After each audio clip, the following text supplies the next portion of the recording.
Every year, one of my favorite videos to make revolves around the culmination of an entire year of grinding, looking in the right spots, and honestly, sometimes just a bit of dumb luck when it comes to the rarest videos here on the channel. In the last few years, we've touched on the rarest blueprints, and there's still a part of me that wants to showcase the rarest blueprints from this year as well.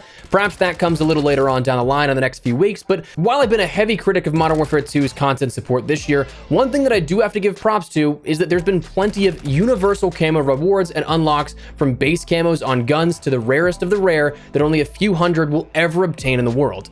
Today, we're taking a look at the rarest camos in Modern Warfare 2 that you can own on your account, so as we go along, drop your thoughts down below. Firstly, do you have any of these camos? Additionally, anything you really enjoyed out of the camos this year, anything that you thought was an exceptionally hard grind or rare item, whatever the case, drop your thoughts down below. But if you enjoy the video, you find it at all insightful, do me a favor and drop a like on it. And if you're new to the channel, consider subscribing and stay updated with all things Modern Warfare 2, Modern Warfare 3, and all things FPS related in the future. We've got a very busy fall upcoming here, so I'd love to have you in the community. And finally, make sure to check out my friends over at Gamer Advantage, where code Espresso can get you 10% off what I believe are the best blue light glasses on the market, but more on that a little later. For now, let's jump into the rarest camos in Modern Warfare 2. So first, I want to start with one that isn't necessarily the most rare, but is one that is incredibly rare still, but one that's honestly consumed me personally as of late, that being the Radioactivity camo. Now, this is the Season 5 Al Mazrah nuke reward. For the first time in Season 5, we had two separate rewards for the traditional Battle Royale experience, one for the Vondel Battle Royale map and one for Al Mazrah, both of course being rewarded to those that end up completing and setting off the nuke in their respective maps. Vondel's reward was a blueprint for the Lockman sub, one that will show up here if we decide to do the rarest blueprints video on the channel. Do let me know if you'd like to see that later on down the line, but the Al Mazrah nuke reward rewarded players with the Radioactivity camo.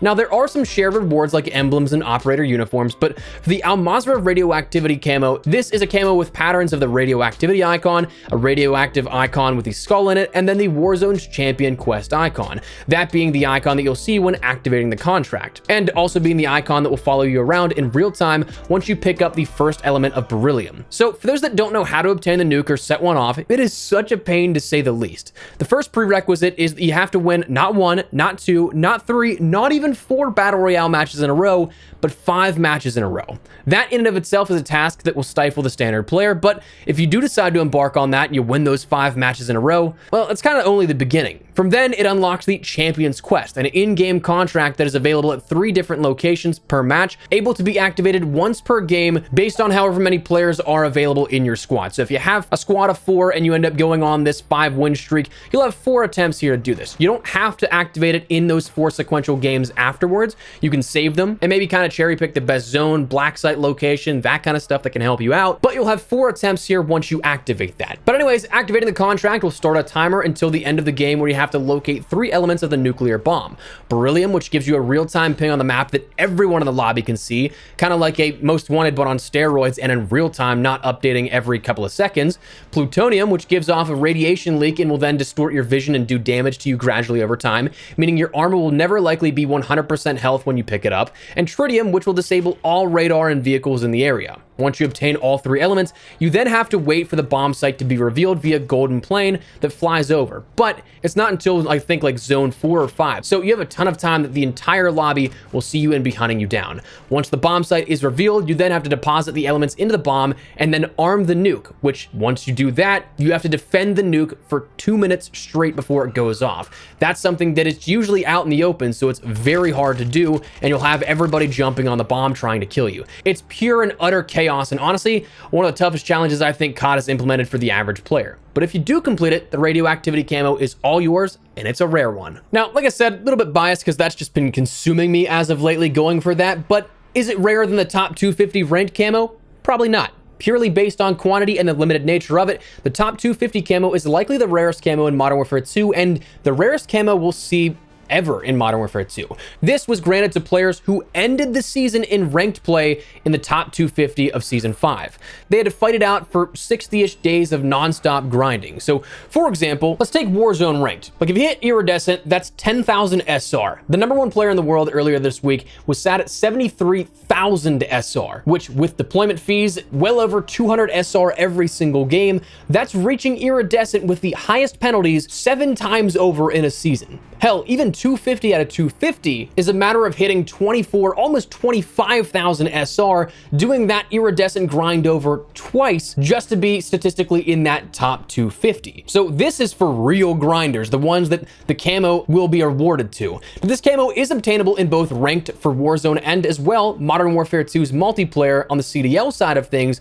While the camos will vary slightly based on the version of ranked you end up playing, they're not entirely identical, but they are similar in theme. So if you see one out in the wild, it might be something that you might not know which one it is. But if you're one of those people that grinded this out, kudos to you, because that is just a sheer grind in its purest form. That takes grinding and winning a ton day in and day out again for like 60 plus days to not only make it to the top 250, but to stay there as well. Now, if you're one of the absolute insane demons out there that may have both of these, well, just know that you might have the rarest combo of camos in Modern Warfare 2 ever. Now, that said, while those are probably statistically the most rare camos out there, there are a lot of camos in that same vein that people have earned of different varying levels of rarity. Things like iridescent camos, things like the crimson camos. Those are rarer, but not as rare as the top 250. Each category of camos in Season 5 of Ranked Play, again, for Warzone or Modern Warfare 2's multiplayer, had their own varying level of rarity, but the true nature of which we'll probably never see calculated entirely, as each skill division finished in rewarded players with that division's camo.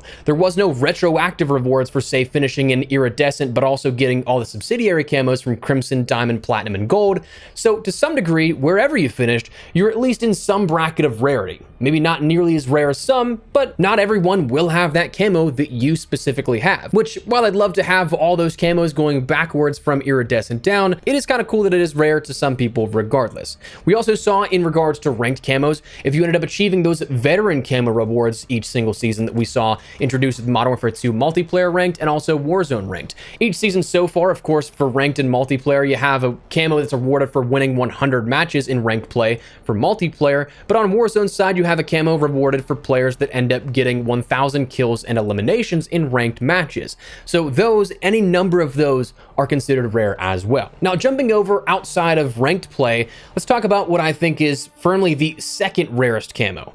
That is just based off assumption, based off of how insane it is to obtain this, that being the Serpentine camo for DMZ. This was added in with Season 5 Reloaded's DMZ update, where it was something that was kind of added in under the radar, but it was a new item you could end up bartering for, except, again, the path to unlock is insane. So it's essentially DMZ's mastery camo to end up getting. It tasks you in the same sense as other mastery challenges in sort of mastering different and all areas of the playable experience. For this, you have to go through Al Mazrah, Ashika Island, Vondel, and Koshi Complex just to end up getting this camo. So you have to touch on every infill location that is readily available. Building 21 isn't counted since that's only open on the weekends, but the barter recipe for the camo includes 1 black cell hand cream, 1 chemist acid, 1 heavy chopper fuel, and 1 skeleton key, which doesn't sound too bad except for the fact that the black cell hand cream is only available as a barter item in Koshi Complex, where you need to end up bartering the Bomb Maker's Blend, Bullfrog's Blowtorch,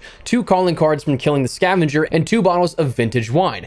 All of that coming from Vondel, where the item that you'll need to trade in Vondel of the Bomb Maker's Blend, that's something that is only obtained on Ashika Island, where you have to trade for that 1 ancient gun oil, 1 Bomb Maker screwdriver, a GPU, and $200,000 in cash. And the ancient gun oil is something that needs to be bartered before that in Koshi Complex, where you have to trade in a diamond drill bit, 3 AQ laptops, chlorine, and a Damascus dog tag, which a Damascus dog tag is a dog tag from an enemy that has exfilled successfully while completing a contract 10 times in a row, at least. So those are incredibly rare to begin with. So even the very starting point of that is something that is incredibly rare. So to do all of that then and potentially lose it at any point during the process of upgrading and upgrading and upgrading, the Serpentine camo unlock is honestly one of the craziest I think we've seen maybe in COD history. And as a result, it's firmly in the rarest camos in my opinion here for Modern Warfare 2. Next up, we're going to talk about one that was available to everybody, but for a very, very very limited window of time, this being the You Dropped This camo.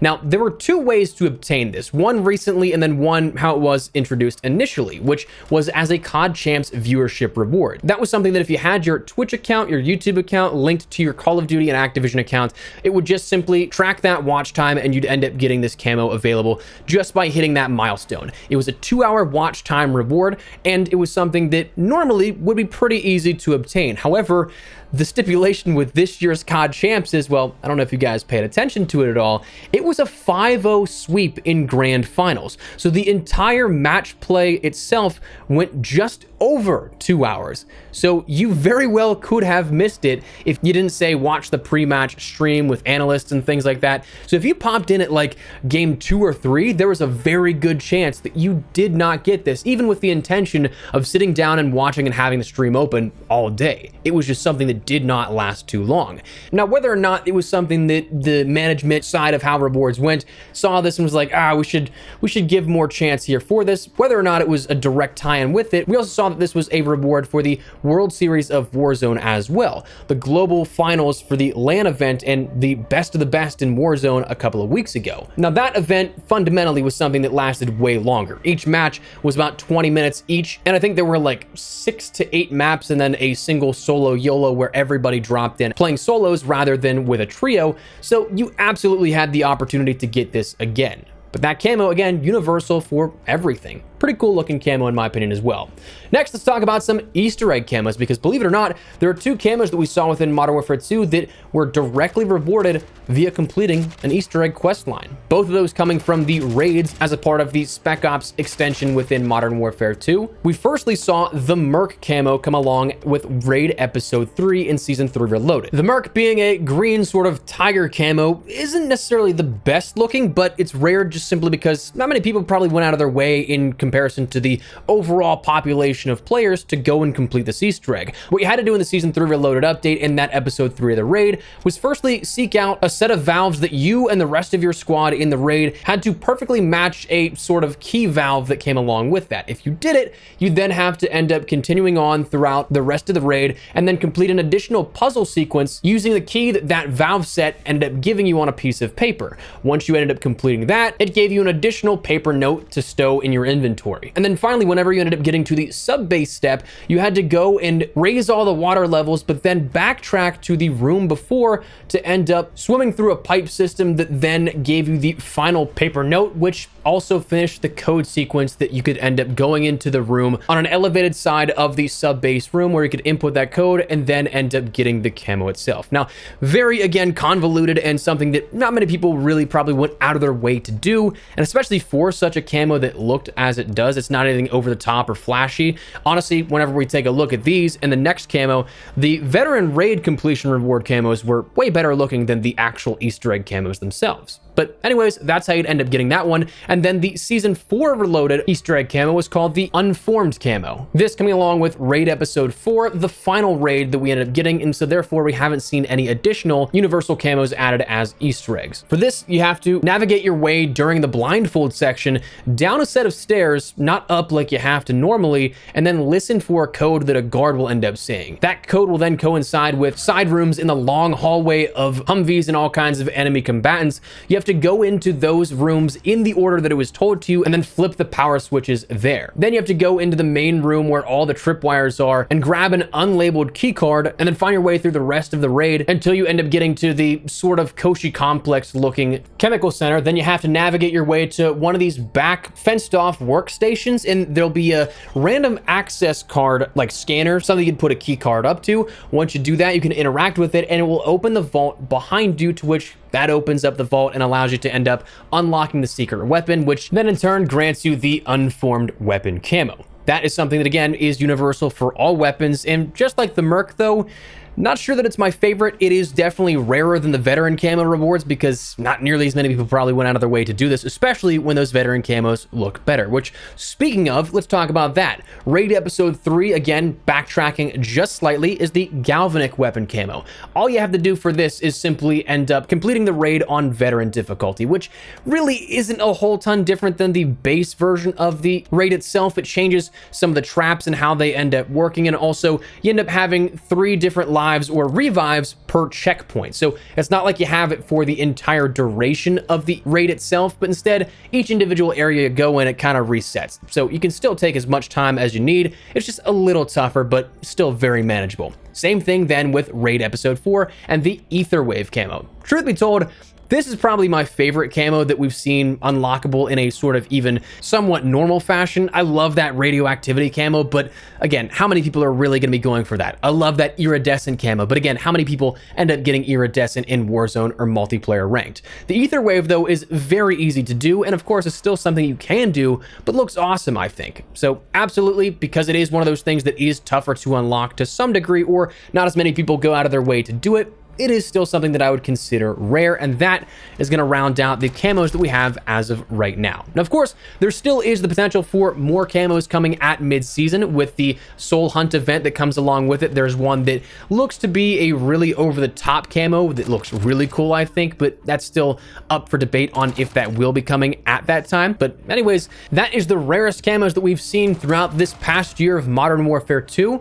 So let me know your thoughts down below. How many of these do you have for yourself? How many have you gone for, or are you still going to try and go for? Some of these are still available. Again, those Easter egg and those veteran rewards, still obtainable, while others like top 250 camos or other seasonally locked things, those unfortunately may not be. But anyways, let me know your thoughts down below. Before we wrap everything up, make sure to check out my friends over at Gamer Advantage for the best blue light glasses on the market. I've used their frames now for 2 years at this point, and honestly have been incredibly happy with every single pair. They just recently released their new Diablo frames, which for those aviator style frame fans out there, these are for you. I can't wait to get my pair in here for these because I love aviator glasses. But anyways, I can't do nearly enough justice for the studies, the in-depth details they provide. All that information and more is linked down below if you guys want to check it all out. But what I can say is they're the most comfortable, lightweight, and durable frames that I've ever used. So if you guys want to learn more, honestly, I encourage even just that. Links in the description below, but if you guys want to pick something up for yourself, code Espresso can give you 10% off your entire order. So that link is in the description below if you're at all interested. But for now, that's what we're going to call it. But if you enjoyed the video, you found it at all insightful, do me a favor and drop a like on it. And if you're new to the channel, consider subscribing to stay up to date with more things Modern Warfare 2, Modern Warfare 3, a lot of it upcoming here